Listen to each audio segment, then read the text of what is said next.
Olá a todos, sejam bem-vindos a mais uma atividade do canal da Associação dos Jogos Brasileiros. Eu sou Iaponi Galvão, sou professor aqui do Departamento de Geografia do SERES e hoje a gente recebe com muita satisfação a nossa egressa, a André Adriele dos Santos, professora de Geografia, que hoje está militando, está na luta na parte do ensino de Geografia aqui pelo Seridó do Rio Grande do Norte. Eu digo pelo Seridó do Rio Grande do Norte porque ela expandiu as fronteiras do município na qual ela é originária, que é Cruzeta, né? Cruzeta está aí bastante proeminente na tela, e hoje ela milita na educação do Seridó do Rio Grande do Norte, acima de tudo.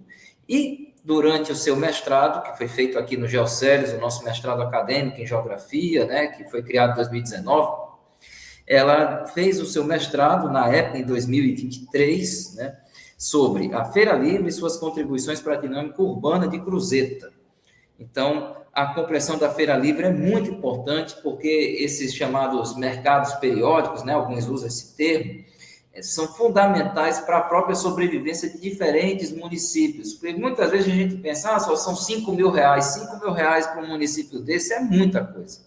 É muita coisa. Na verdade, 5 mil é muita coisa para qualquer pessoa, entre aspas, do normal. Então, é muito importante, mas para um município ainda de uma dimensão populacional mais reduzida, qualquer valor que entra, que contribui, sem dúvida nenhuma, dinamiza o referido município, em especial sua área urbana, que foi o que a Andréa estudou. Então, André, fica à vontade. Mais uma vez, muito obrigado pelo convite para continuar esse nosso projeto de mostrar à sociedade o que é que nós aqui da universidade estamos fazendo, e você faz parte desse projeto, e fica à vontade, a palavra é sua. Ok, obrigada, Iaponi. Bom dia a todos, né?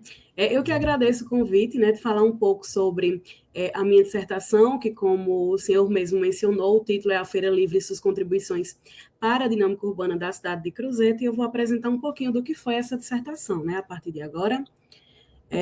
Fazendo uma visão geral do que vai ser apresentado, eu vou falar um pouco sobre a introdução, né, os objetivos, a metodologia que foi utilizada no desenvolvimento da dissertação, falar um pouquinho sobre, né, os capítulos, como a Feira Livre e sua história, do surgimento aos tempos atuais, a dinâmica urbana e as feiras livres, a Feira Livre dos principais conceitos da geografia ao seu acontecer, né, no espaço urbano, falar um pouquinho sobre as considerações finais, sobre as referências, e assim a gente vai prosseguir com a apresentação. Falando um pouquinho sobre a introdução.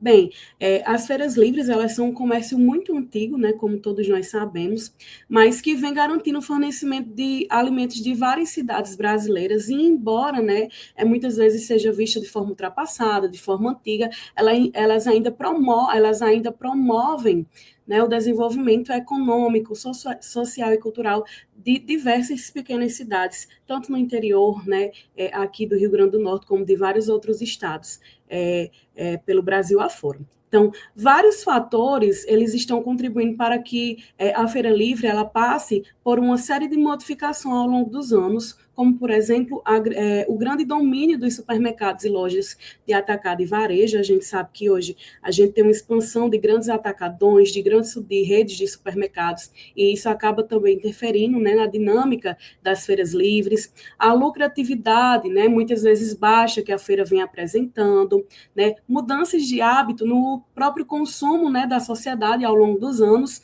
e também, né, a pandemia do Covid-19, que trouxe marcas. A minha dissertação ela foi apresentada em 2013, né, então ainda estava recente o fim da pandemia. Então, que marcas foram essas? O delivery, né? Porque o atendimento virtual, o delivery, ele acabou ficando muito forte depois da Covid-19. Então, com isso, pessoal, quais foram os objetivos da minha dissertação? Né, o geral foi analisar a feira e as suas contribuições para a dinâmica urbana da cidade de Cruzeta, e para que isso aconteça, a gente tinha alguns objetivos específicos, né, que era analisar a dinâmica socioespacial da Feira Livre e sua influência na formação, né, do perímetro urbano, bem como também o papel, né, em relação ao desenvolvimento socioeconômico local.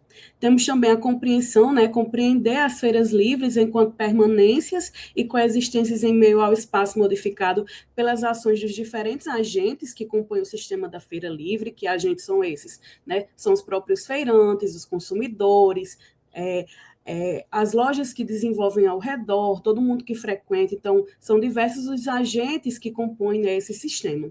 E também, por fim, elaborar um perfil socioeconômico, né, dos feirantes que comercializam seus produtos em meio, né, ao espaço destinado da feira, também dos consumidores que frequentam a feira. Então, dessa forma, a gente tem uma construção de diversas relações, de formas de apropriação desse espaço, por isso que foi necessário a elaboração de um perfil socioeconômico, certo, desses feirantes. Indo aqui, né, mostrando para vocês um mapa de localização do município de Cruzeta, que foi onde a gente decidiu exemplificar essa atuação das feiras livres e da parte da urbanização, né? Cruzeta é localizada aí no interior mesmo do Rio Grande do Norte, faz limite aí com Caicó, com Acari, com São José, com Florânia.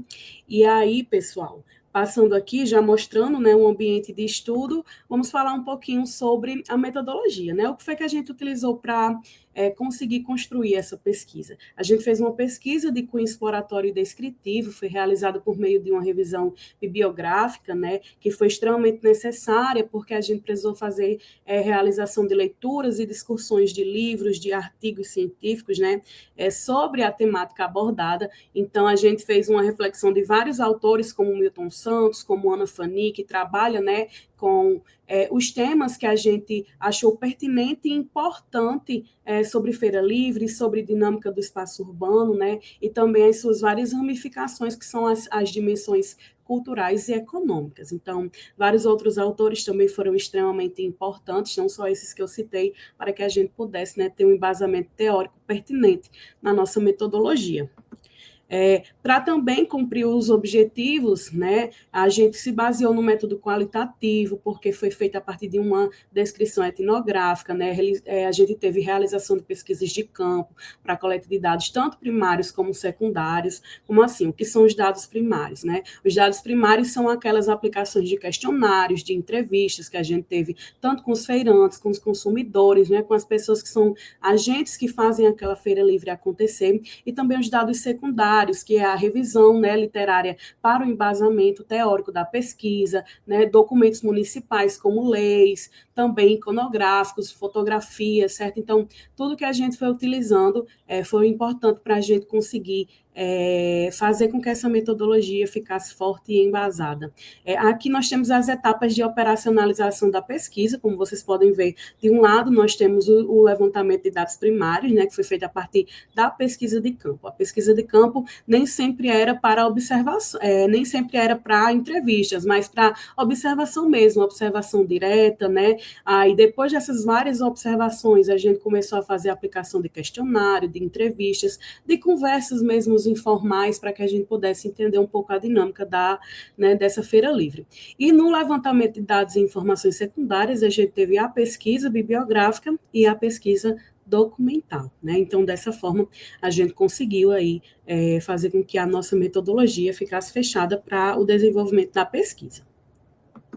E aí, como é que foi estruturada a dissertação, né? Além da introdução que eu falei para vocês, que tinha os objetivos, né, que tinha a metodologia, nós temos 3 capítulos que a gente vai detalhar a seguir.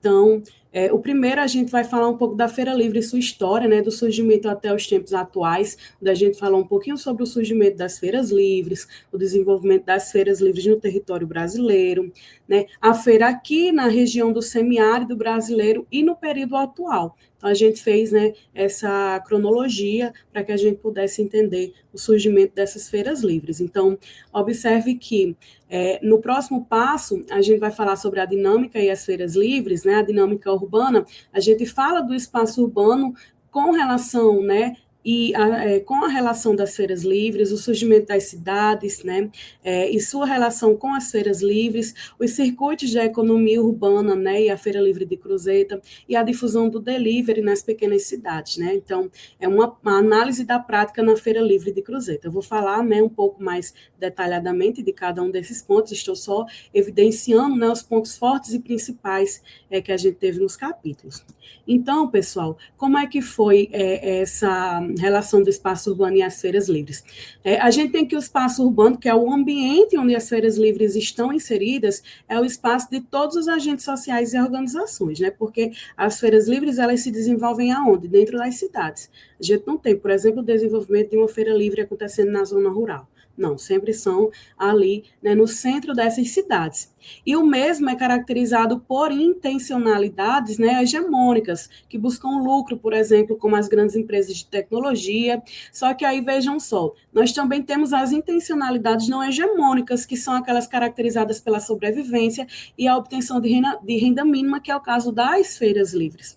E aí, os estudos sobre o espaço urbano, né, eles vão ser necessários para que a gente possa compreender o desenvolvimento das feiras dentro dessas cidades.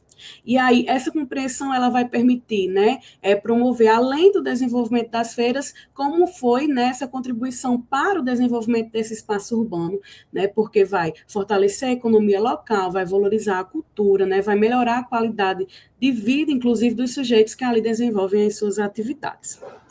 Quando a gente vem falar do surgimento, né, das cidades e sua relação com as feiras livres, é importante a gente se atentar que o surgimento das cidades está diretamente relacionado ao surgimento das feiras livres, né, visto que a gente tem uma intensa troca de excedentes em diversos locais do mundo, e aí foi um elemento extremamente influenciador para o surgimento das feiras livres nas cidades. Né? E também das cidades, porque muitas cidades surgiram, né, ao redor de várias feiras livres, que foi o que aconteceu aqui em Cruzeta, e eu vou explicar um pouco melhor mais à frente. E aí, vejam, com o tempo, as feiras livres, elas se tornaram um elemento essencial, né, na vida urbana. Então, são espaços de abastecimento onde moradores das cidades podem adquirir alimentos frescos, né, produtos manufaturados, outros produtos, né, que também são essenciais para o nosso dia a dia, e muitos nem são encontrados, por exemplo, em grandes atacados, como a gente tem, certo, nas cidades aí de médio e grande porte. Além disso, as feiras, elas se tornaram, dentro das cidades, né, não são um ponto de comercialização, mas também locais de sociabilidade, onde as pessoas, elas se encontram, elas estabelecem, né, relações sociais. Nas minhas conversas, eu percebi que muitas pessoas, elas iam para a feira apenas para conversar mesmo, às vezes elas nem precisavam comprar nada, mas bater o pontinho ali na feira livre, e isso é interessante da gente conversar, porque mostra, né, todas essas relações sociais que são estabelecidas, tá? E aí, vejam só, dentro do circuito da economia urbana e a Feira Livre de Cruzeta, que é um ponto muito forte na minha pesquisa, que é o estudo, né, sobre os circuitos da economia, nós temos que a teoria dos circuitos da economia urbana foi desenvolvida, né, por Milton Santos, grande geógrafo brasileiro, e é responsável por analisar as dinâmicas econômicas e territoriais das cidades. Então, vejam só, nessa teoria que foi proposta por Milton Santos, é considerada a existência de dois sistemas, né, de circuitos da economia, que levam em consideração tanto a produção, a distribuição e o consumo de bens e serviços da população. Né? É importante que a economia de uma cidade ela seja enxergada como um circuito único. Ela não pode ser dividida, mas ela é composta, né, por esses dois subsistemas, né, que é o circuito superior da economia e o circuito inferior da economia. E aí a conversação, né, a dialética entre esses dois circuitos vai ser responsável pela definição social, né, pela definição econômica e também pelas possibilidades e formas de evolução, né, desses organismos. Então, vejam só, o primeiro, né, que é o circuito superior da economia, está pautado muito nas atividades relacionadas com o capital intensivo, com a organização burocrática, né? A gente tem bancos, a gente tem comércios, a gente tem, né, a parte das exportações da indústria urbana moderna, comércio e serviços, né? E já o segundo, a gente tem o quê? Uma economia baseada nas atividades de diferentes tipos, como pequenos comércios, produções de bens manufaturados, né, do capital não intensivo. Então, a gente vai perceber que a Feira Livre de Cruzeta, ela vai estar inserida no circuito inferior da economia urbana, só que a gente não pode enxergar apenas dessa forma, porque há sempre uma conversação entre os dois. Quando um feirante ele vai comprar, por exemplo, sua mercadoria, ele paga com um cartão de crédito, que ele paga com um cartão de débito, que ele faz um Pix, ele está tendo relações, por exemplo, com o sistema, né, aí, com o circuito superior da economia. Tá? E aí, na atualidade, né, obviamente, os circuitos da economia urbana passaram por várias modificações, né, porque a gente tem novas dinâmicas surgindo na nossa sociedade, então, são utilizados como parâmetros, porque há vários tipos de modificações. Então, a gente pode constatar que há uma predominância, né, no setor inferior da economia, mas também com várias outras evidências, como, por exemplo, o delivery, né, que são marcados aí, por exemplo, como características, né, antigamente do setor primário da economia. E aí, passando aqui, como eu falei do delivery, a gente tem a difusão, né, do delivery nas pequenas cidades. É interessante a gente falar porque até a pandemia do Covid-19, o delivery ele era muito comum nas cidades de grande porte, como os capitais, centros regionais, né, ou então cidades médias. A gente não tinha tanta difusão do delivery em cidades pequenas, com menos de 10 mil habitantes. Era muito raro ter. E com a pandemia, né, o delivery ele ficou muito forte. Então, vejam só, com o grande aumento dos casos de Covid-19, o delivery passou, né, deixou de ser uma modalidade praticada, né, por restaurantes e lanchonetes e passou a ser atuante em todos os tipos, né, em todos os segmentos comerciais. Então, na Feira Livre, na Feira Livre, o delivery também começou a acontecer. A gente tem o intermediário, o próprio uso das redes sociais, em especial o Instagram, porque os feirantes, eles colocam, né, os seus produtos e o pessoal vai lá, escolhe, pede para deixar em casa, então isso acontece, e isso ficou muito forte. Nem sempre são os próprios feirantes que fazem essa divulgação, muitas vezes eles pedem aos netos, aos filhos, porque muitas vezes os feirantes já são pessoas mais idosas que não têm domínio, por exemplo, do uso dos smartphones. Então isso foi muito interessante, a análise e o estudo dessa parte, porque a gente vê que hoje as pessoas estão, por exemplo, comprando da Feira Livre sem sair de casa, que antes era a parte da parte da sociabilidade, e hoje, pelo próprio WhatsApp, pelo próprio Instagram, as pessoas compram e recebem em suas casas, né? E aí, pessoal, aqui eu tenho, por exemplo, um perfil público, né, aberto ao público, e a pessoa, né, ela coloca, olha, aos sábados na Feira Livre, mas entregamos, né, realizamos entregas durante toda a semana, ela deixa o número para contato, e ela posta, né, as imagens e os vídeos dos seus produtos, né, que nesse caso aí são chás e temperos. Então, a partir disso aí, o pessoal olha, observa, compra e recebe em sua residência. Então, são modificações que a gente está vendo ao passar do tempo, né, nos hábitos de consumo da sociedade. E aí, nesse capítulo que a gente fala sobre a Feira Livre, né, dos principais conceitos da geografia ao seu acontecer no espaço urbano, nós vamos falar um pouquinho, né, sobre os principais conceitos da geografia e o seu envolvimento com a Feira Livre. Vamos falar também especificamente sobre a Feira Livre de Cruzeta, vamos fazer uma análise sobre as entrevistas que a gente realizou, né, sobre questionários que foram aplicados. Então, a gente fez inúmeros gráficos, e eu trouxe alguns exemplos para que a gente pudesse entender e falar um pouquinho também sobre a regulamentação e organização da Feira Livre aqui em Cruzeta. Primeira coisa, pessoal, quando a gente fala sobre, né, a Feira Livre, é interessante a gente analisar sobre, né, a ótica, por exemplo, dos conceitos principais, os conceitos que a gente considera chave na geografia. Então, por exemplo, o conceito de lugar, ele vai caminhar junto com o de sociabilidade, uma vez que a sociabilidade da Feira Livre se apresenta a partir do uso da rua, né, dentro do próprio espaço urbano. E nas cidades, várias são as formas de produção e uso dos espaços, e as feiras livres, elas representam um lugar vivo, repleto de experiências, de trocas de saberes, né, da territorialidade popular. E assim, estudar as feiras livres como um lugar, por exemplo, permite compreender as relações sociais, culturais e econômicas que se estabelecem nesse ambiente. Se a gente olhar para essa imagem, que ela foi realizada em 2023, hoje, todos os sábados, continua a mesma forma. Eu nasci e me criei aqui em Cruzeta, então desde pequena eu observava que nessa mesma esquina, né, tinha um senhor que ia, colocava a mercadoria dele nos sábados e vendia. São itens de plástico, são itens de, né, como bacias, baldes, e ali estava ele, todos os sábados, a não ser que acontecesse alguma coisa, algum problema de saúde, mas todos os sábados ele está lá.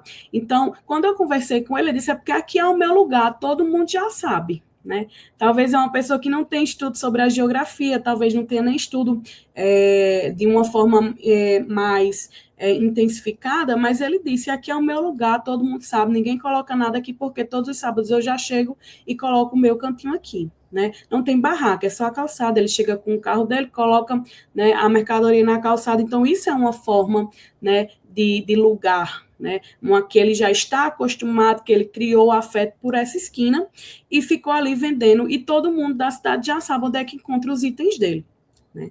E aí, quando a gente vem aqui, dentro, né, das características, né, da Feira Livre de Cruzeta, a Feira Livre, que a primeira aconteceu no dia 24 de outubro, né, de 1920, ou seja, é uma feira centenária. Então, já por esse motivo, né, que a gente vem estudando a Feira Livre de Cruzeta, justamente porque a gente viu a necessidade, certo, de um estudo sobre uma feira tão antiga, né, mais de 100 anos dentro do Seridó, mas que ainda não tinha tantas, como é que eu posso falar?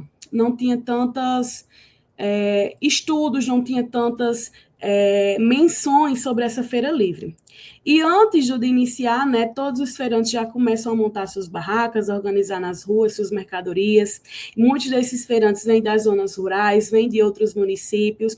E aí os produtos comercializados são vários, né? Frutas, legumes, hortaliças, ervas medicinais, produtos têxteis, né, como tecidos, né, redes, calçados, bijuterias, carne de sol, são vários os produtos comercializados. E aí,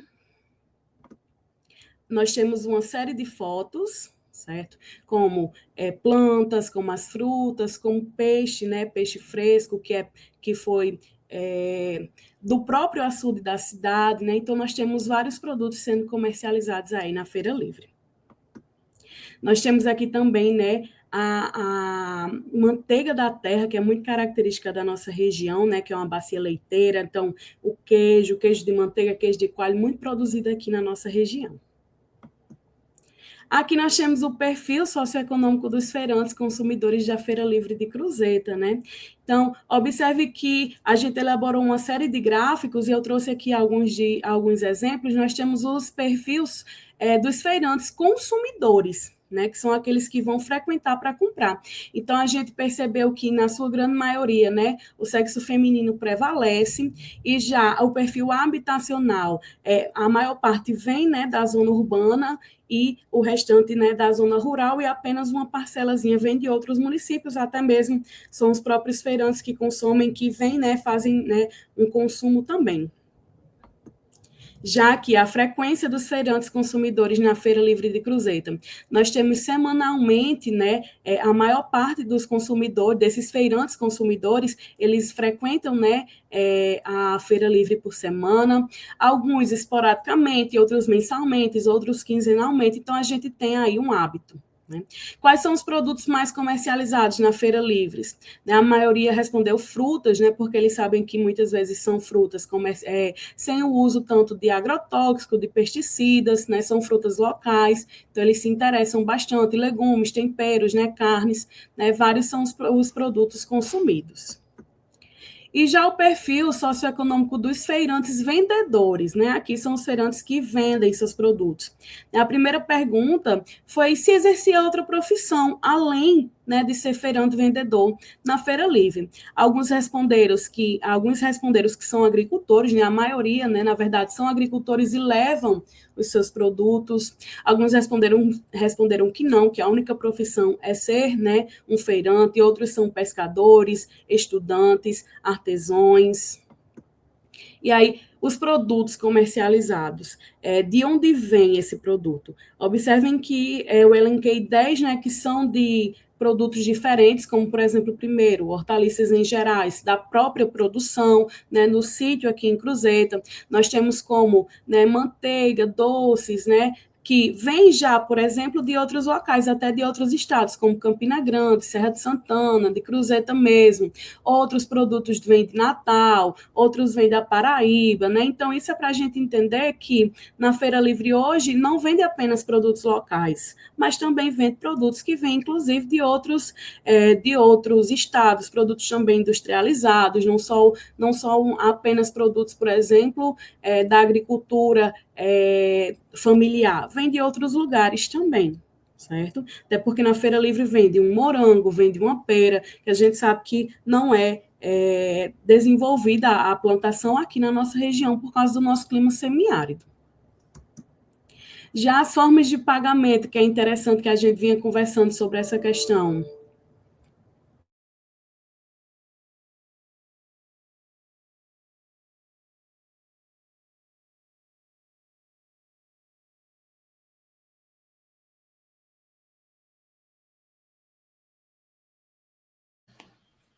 A Andrea retorna, né? Ela está falando aqui sobre as formas de pagamento atualmente aceitas na Feira de Cruzeta, né? E a gente percebe, inclusive, um aumento muito grande no uso, por exemplo, do Pix.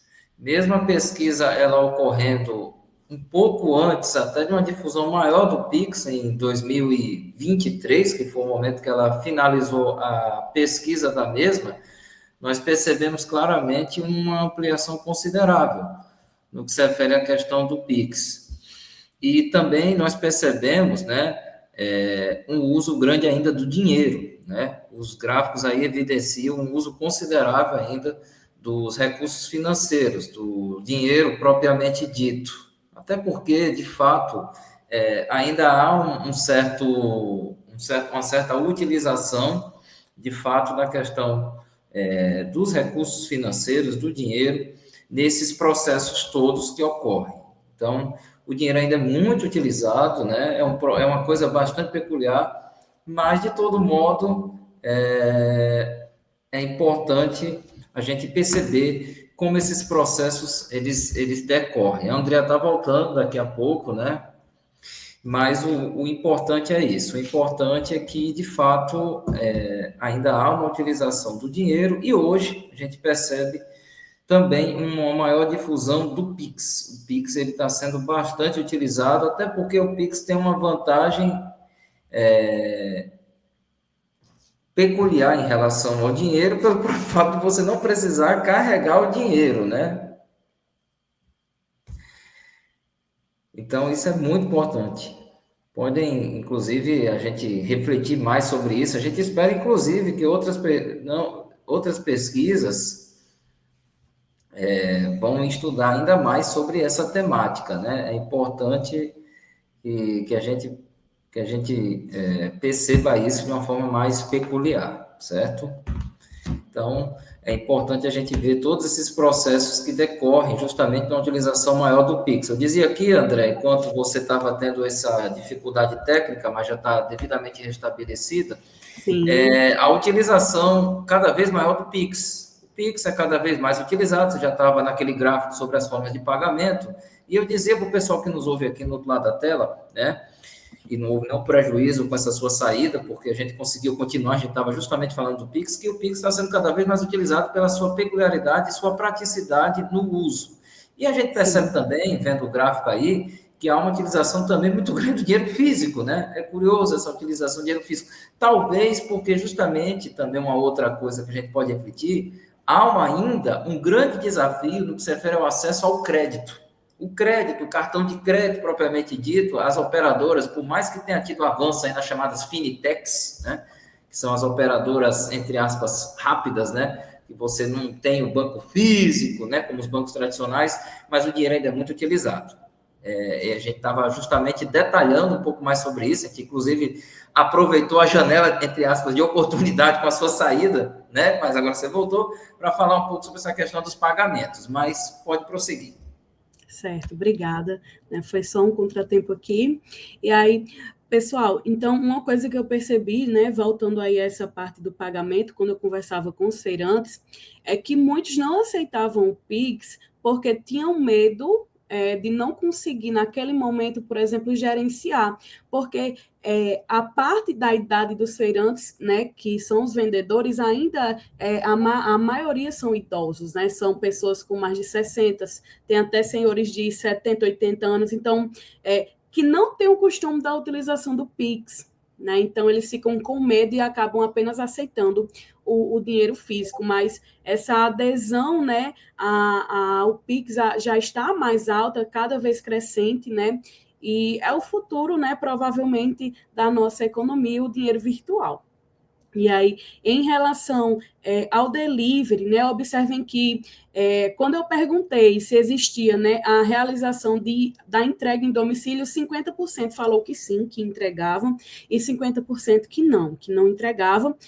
Quando eu perguntava os motivos, porque mora no sítio, não tem como fazer, né, essa entrega, mas que se a pessoa entrasse em contato, ele garantia, por exemplo, eu gostaria que o senhor guardasse para mim tantos quilos de determinado produto, guardava, né, de goma fresca, então, e fazia a retirada no sábado.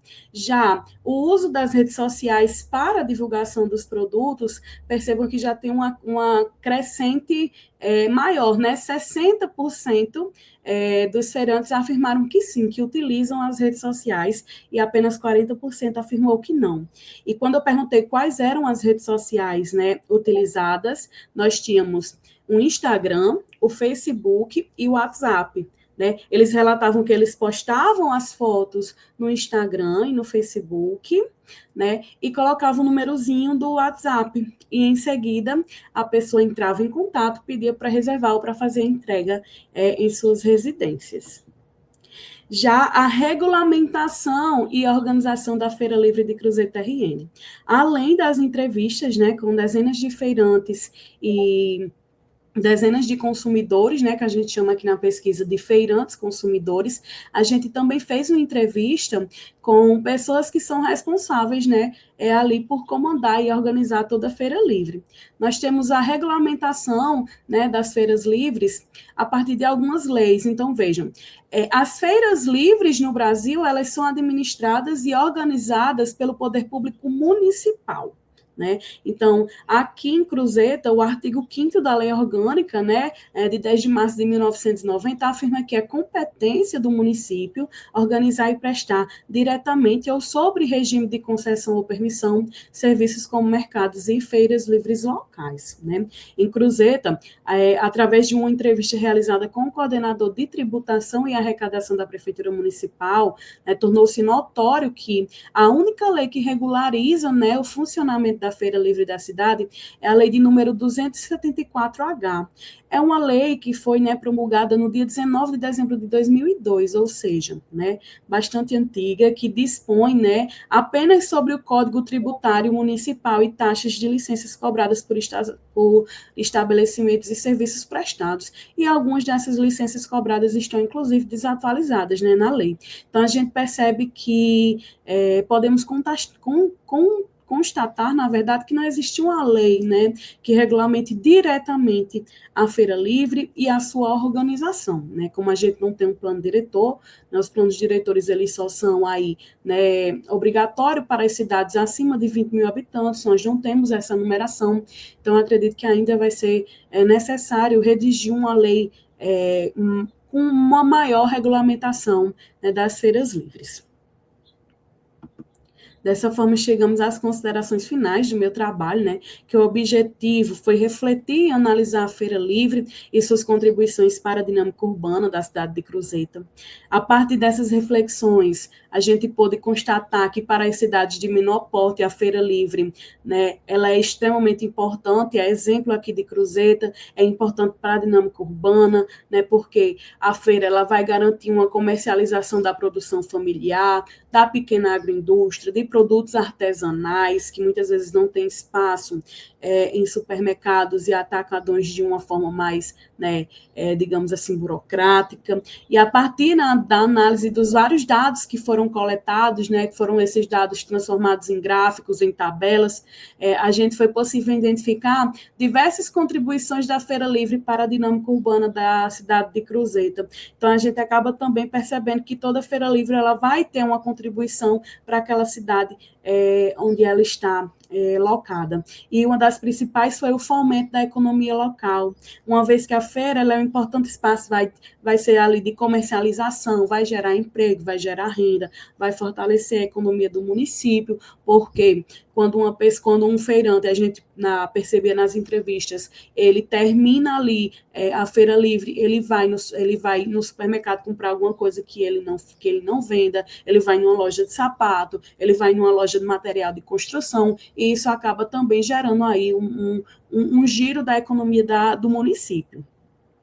E isso fortalece, né, toda a economia local. E a Feira Livre de Cruzeta, ela desempenha um papel fundamental na dinâmica urbana, né? Como eu falei, vai contribuir para a economia, para a cultura, também para a saúde e qualidade de vida de todos os seus habitantes, né? É um espaço de encontro, de convívio, onde as pessoas elas podem consumir produtos locais e fortalecer diversas formas de interação. Então, essas foram as considerações finais, né, da minha pesquisa. Nós temos aqui algumas referências que foram utilizadas, e eu agradeço a todos pela atenção, né? Peço desculpa pelo contratempo que teve aqui da queda de energia, por isso que eu preciso que o computador se desligou.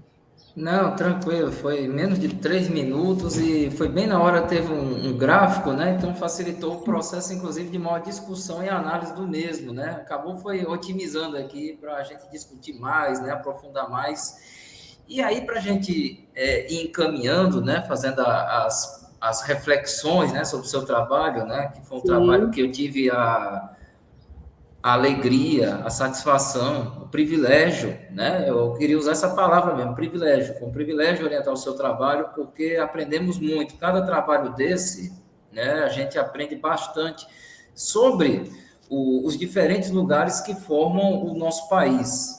Não só o Rio Grande do Norte, mas o nosso país. Eu digo Rio Grande do Norte porque, para quem está no outro lado da tela, né, nós estamos falando nesse momento do espaço do Rio Grande do Norte. Estamos situados aqui a cerca de 250 quilômetros aproximadamente da capital do Rio Grande do Norte. Cruzeta e Caicó são municípios adjacentes, então é basicamente a mesma localização, Cruzeta estando um pouco mais próximo de Natal do que Caicó. Então, é uma satisfação muito grande, né? A gente falar desses diferentes espaços, compreender e refletir esses diferentes espaços. Eu acho que isso aí é o ponto. E aí a gente vai para a questão, por exemplo, que acabei falando mais, né, durante a sua apresentação devido à questão técnica, mas que acabou sendo importante, a questão do desafio dos pagamentos, né? Porque é um desafio hoje a questão do crédito, porque embora hoje muita gente acredite que tem uma facilidade muito grande com as fintechs, né, que todo mundo tem acesso ao cartão, mas que todo mundo é esse, né? Que todo mundo é esse que tem acesso ao cartão? Será que é esse todo mundo, né? E a gente percebe, por exemplo, uma pesquisa como essa sua, que é uma pesquisa recente, que nem todo mundo tem esse acesso todo pleno ao cartão. E é uma contradição dentro das incontáveis contradições que o capital tem sobre essa questão desse ponto que é importante para o capital, que é o crédito. Então, eu queria que se a gente pudesse falar só mais um pouco sobre essa questão do crédito. O que é que você sentiu quando você fez o campo lá na feira? Tanto que você viu os comerciantes, como também os transeuntes, né? As pessoas que frequentavam a feira, você também, claro, não fez, inclusive pela própria questão do tempo da pesquisa, para quem de repente está no outro lado da tela, talvez não saiba, mas o mestrado é muito curto o tempo, são apenas 2 anos. São só 2 anos. André sabe muito bem disso, só 2 anos. E ainda tem que ficar tendo aulas, portanto, cursando disciplinas, ao mesmo tempo que você tem apenas 2 anos para produzir um trabalho de pós-graduação, uma dissertação. Então, é uma luta muito grande o mestrado. André sabe disso. Não estou querendo falar isso para desanimar quem está no outro lado da tela, mas é um desafio grande. E, na verdade, a gente fala isso mais para estimular, é justamente o contrário, para estimular que o desafio é grande, mas a quantidade de aprendizados, de contatos e principalmente de contribuições que você que está aí do outro lado da tela, você que está aí nos vendo do outro lado da tela, você pode trazer para a ciência brasileira e mundial como um todo, fazendo um mestrado, é gigantesca, porque você consegue verticalizar, ou seja, colocar para o alto mesmo as diferentes dinâmicas, por exemplo, de uma localidade como a sua.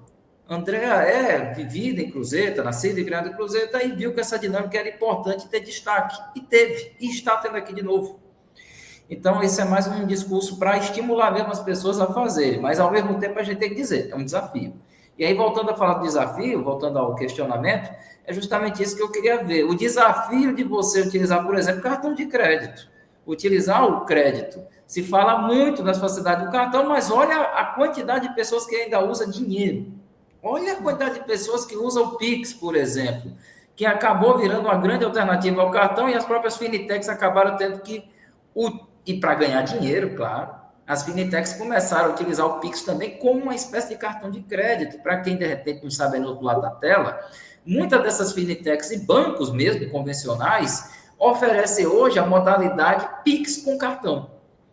O que é que significa isso? Para quem, de repente, não conhece, é você fazer uma operação pelo celular com Pix, mas ao invés de você tirar diretamente o dinheiro da sua conta, você joga, entre aspas, o pagamento para o mês seguinte. A fatura. Como se fosse um cartão, uma fatura, como se fosse um cartão de crédito. Pagando uma taxinha também, né? Vale uma taxinha, entre aspas, né? Uma pequena, grande taxinha. E acaba com isso ganhando muito lucro, porque muita gente precisa do dinheiro e acaba utilizando, né, essa ferramenta. Exatamente. E aí a gente vai falar agora sobre essa questão do crédito. Quais foram os desafios, André, que você encontrou? Sem mais delongas, já que eu estou me alongando muito. Não, eu vi dois lados, né? Eu vi o lado também do feirante consumidor, como do feirante, né, comerciante. Por quê? Muitas vezes os produtos comercializados na feira livre, ele não tem um valor agregado muito alto. Por exemplo, um feirante que ele vende hortaliça, né? Um alface, um coentro. Você compra, por exemplo, um pé de alface, que aqui a gente chama, né, um pé de alface, por R$3, R$4. Quando passa no cartão, acaba que a própria maquininha, ela exige uma taxa, né? Ou uma taxa de determinado produto, ou então mensal, e eles acabam, muitos falaram que por causa disso, acabavam preferindo que fosse pago, então, ou pelo Pix, ou então pelo próprio dinheiro físico. E muita gente, quando ia, né, para a Feira Livre, não tinha cartão, não tenho cartão, né? Falava, eu não tenho cartão de crédito. Eu tenho apenas o dinheiro físico. Eu recebo como dinheiro físico e pago com dinheiro físico, que é uma coisa interessante, porque, por exemplo, hoje eu não utilizo cartão, aliás, eu não utilizo dinheiro, né, em espécie físico, porque eu recebo meu salário via conta e pago tudo via virtual. É interessante, mas existem pessoas que só recebem seus salários em dinheiro, hoje ainda, que a gente acha interessante, mas existem pessoas que só recebem em espécie e elas acabam ali, né, pagando em espécie. Então, tinha esse lado do feirante, né, comerciante, que ele não queria pagar as taxas, porque já eram produtos de valor muito baixo agregado, e dos consumidores, que eles iam já com dinheiro, porque muitas vezes não tinham cartão. Então, eu vejo que o pessoal tem uma pressa muito grande, e ali para fazer o Pix, para mostrar o comprovante, então preferiam pagar, né, os R$5, seja lá do produto que fosse, e já ir embora.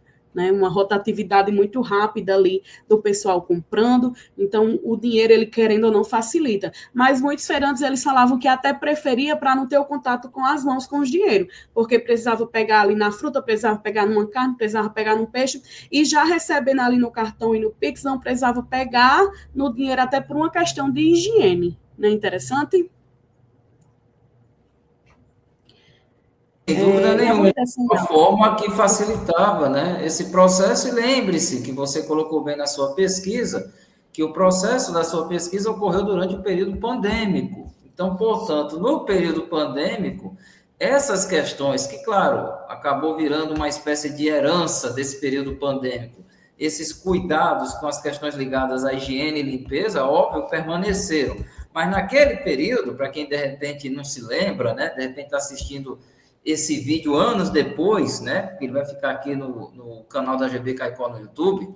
Então, era um período que justamente se evitava ao máximo o contato físico pessoal com qualquer tipo de coisa. Então, consequentemente, qualquer forma de evitar contato era, entre aspas, muito bem-vinda, sem dúvida nenhuma. Então, consequentemente, houve ainda a coincidência, entre aspas, da época ter sido lançado o Pix em novembro de 2020, para quem de repente não se lembra, foi em novembro de 2020 que o Pix foi lançado, e aí acabou, entre aspas, como diz no dito popular, juntando Tomé com Dedé, como diz um dito popular muito comum aqui no interior nordestino.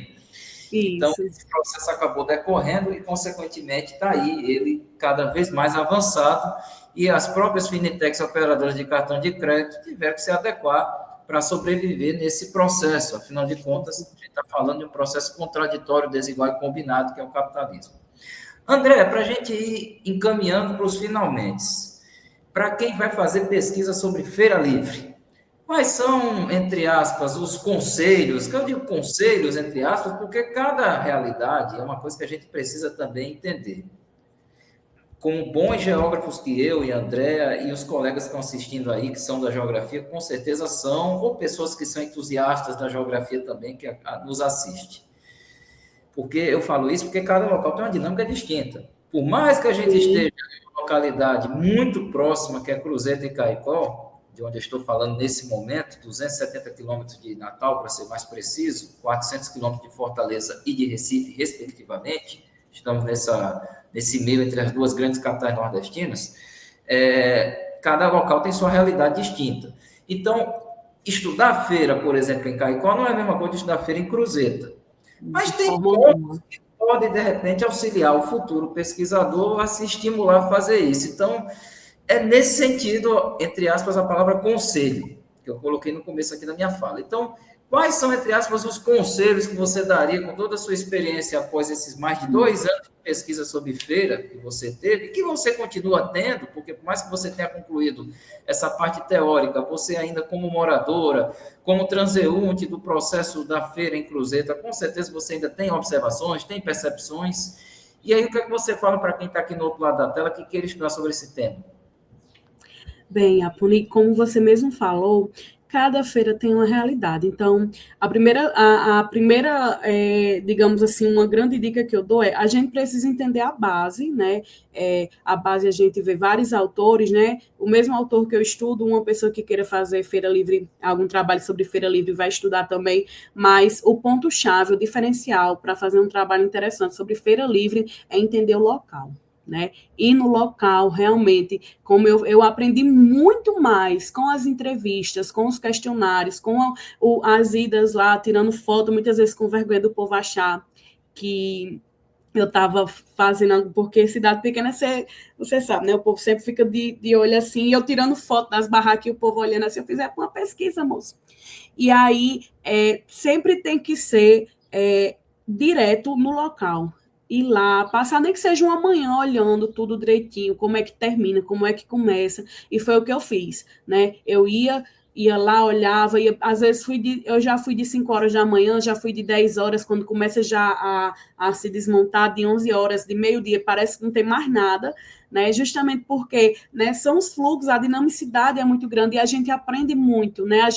Eu aprendi, por exemplo, que quando vai chegando perto de meio-dia, as coisas ficam tão baratas que você consegue, com R$10, levar para casa uma caixa de frutas diferentes. Né? Por quê?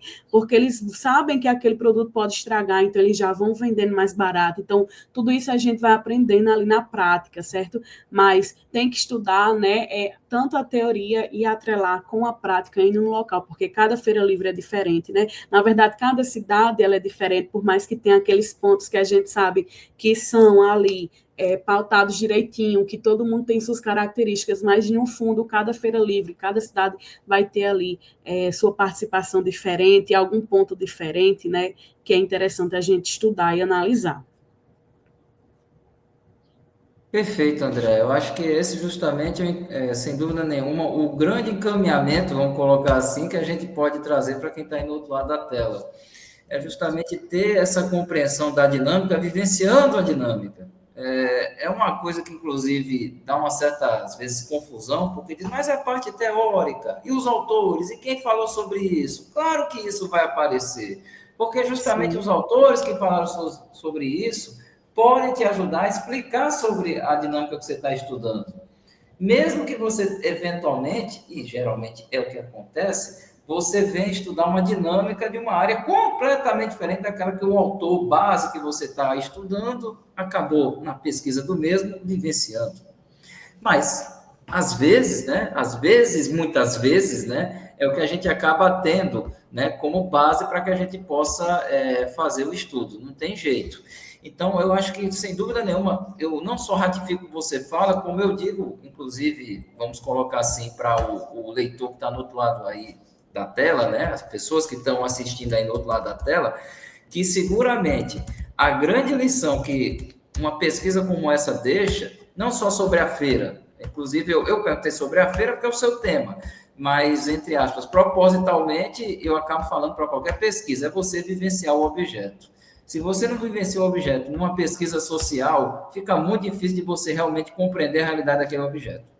Não tem Isso. jeito, André, não tem jeito. Então, é uma lição que você, inclusive, nos traz ao falar sobre isso, e por mais óbvia para muitos que estão aí assistindo que seja, mas é importante a gente ratificar e reforçar isso. É fundamental. Faz muita falta, às vezes, hoje, com todo esse acesso às técnicas, né? Como dizia Milton Santos, meu técnico científico e informacional, eu dizer que tudo é técnica, é ciência, é informação. Inclusive, isso aqui é uma das menores coisas que a gente faz hoje em dia no celular, né? Isso aqui que eu estou. A ligação, que foi o propósito, né, para ele. Esse símbolo que eu estou fazendo nesse momento, exato, que é o que ele foi proposto, uma ligação, e o que a gente menos faz, mas o Milton falava, tudo é técnica, tudo é ciência e tudo é informação. A gente fica tão envolvido nesse tudo é técnica, ciência e informação, que a gente se esquece que o cotidiano, o vivido, o mundo lá fora, é o que acaba nos trazendo a compreensão mais ampla da realidade. E não você ficar necessariamente, principalmente, repito, com a pesquisa social, preso necessariamente em laboratórios. Laboratório é importante, laboratório é fundamental, bases de pesquisa, laboratórios de pesquisa, que é o que tem muito nas universidades, mas numa pesquisa social é tão importante quanto, eu diria, é tão importante quanto, eu estou colocando realmente um peso relevante, não digo que é o principal peso, claro, mas é um peso muito relevante, tão importante quanto. Portanto, você está lá no campo, está lá na rua, você está lá pesquisando. Não tem jeito. Verdade. André, mais uma vez, muito obrigado pela sua fala, pelas suas contribuições. E, por favor, deixe um recado, deixe aqui uma mensagem até de mais estímulo aqui do que esse que vos fala, que falou ali sobre mestrado, assustou um pouco, mas ao mesmo Não, trouxe de novo o pessoal para a baila da importância do mestrado e do estímulo a fazer. não, professor, não assusta, não.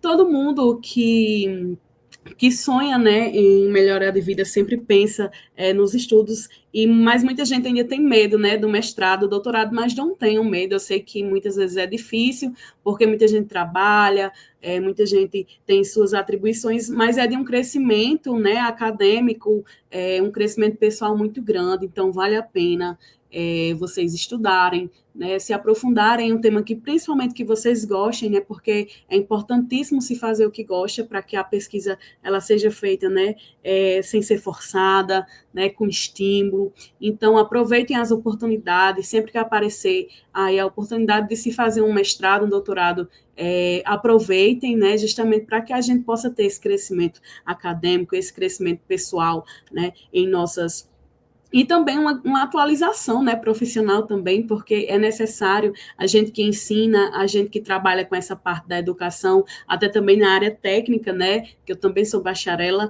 é importante essa atualização sempre, né, porque a gente precisa ser cada vez profissionais, e no mundo hoje, como o próprio professor lembrou, globalizado, a gente tem que estar sempre se atualizando, estar sempre ali envolvida, né, e o mestrado, ele traz muito isso, né, essa grandeza pessoal e acadêmica, porque a gente tem aulas, a gente tem contato com muita gente, a gente tem com vários autores, e aí a gente acaba crescendo muito. Então é importante, então quem quiser fazer parte, né, desse mundo aí da pós-graduação, sejam bem-vindos, né, sempre dará certo.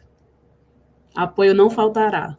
Sem dúvida, a gente busca na medida do possível, muito embora a gente fala às vezes isso, inclusive uma mestra nossa, a professora Maria Adélia, se ela estiver assistindo aí, um abraço para ela, professora hoje aposentada da USP, trabalhou muito tempo com o professor Milton Santos, ela sempre dizia isso, que o trabalho acadêmico é um trabalho muito solitário, de fato é, mas é importante, eu completo um pouco a frase dela e com certeza ela concordará, que é muito importante ter apoio e estímulos dentro da academia, seja do orientador, seja de professores, às vezes nem é o seu orientador, ela não foi minha orientadora propriamente dita, mas deu um estímulo muito grande na época que desenvolvemos um importante trabalho de mestrado com o professor Aldo Dantas, que ainda é professor do Departamento de Geografia, um abraço para ele também, caso ele esteja nos ouvindo, e os dois realmente falavam muito isso, tanto quanto a professora Maria Adélia, é um trabalho solitário, sim, concordo, mas quando você tem parceiros, como o próprio Aldo, como a própria Adélia, pessoas que ajudam nesse Torna processo, mais leve.